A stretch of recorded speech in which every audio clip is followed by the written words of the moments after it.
Good morning, beloveds. It's February 23rd,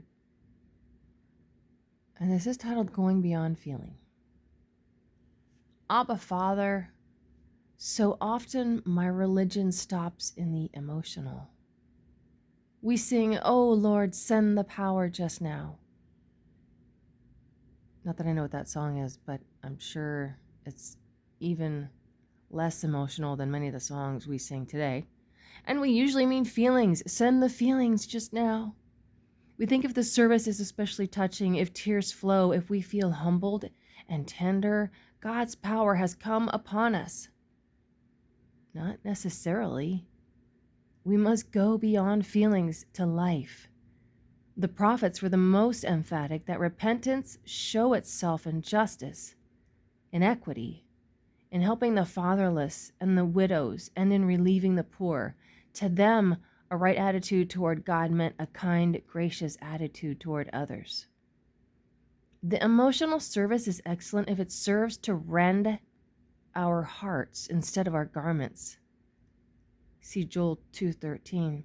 In the Old Testament, and even up into the New, if you were greatly grieved, you would rip your robe.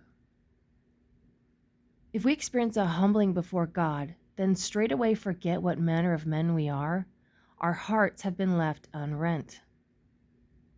Abba, Father, so many decisions are made today based on feelings. But once the feelings are past, we tend to return to our former ways. 100 people came forward. Scores came to the altar. Fine and well. But does that mean 100 broken hearts?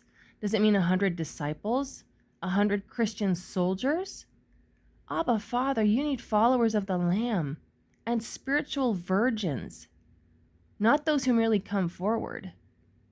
It's easy enough to go forward, but how crucifying to go back to Mr. So-and-so and love him for Christ's sake.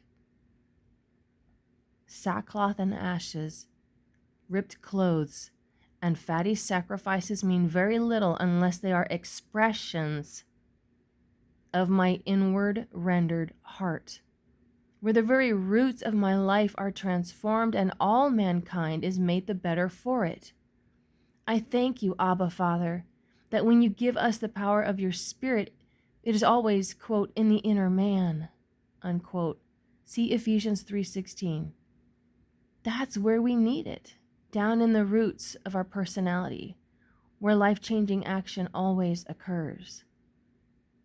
Psalm 51:6 reads, "Behold, you desire truth in the innermost being, and in the hidden part you will make me know wisdom."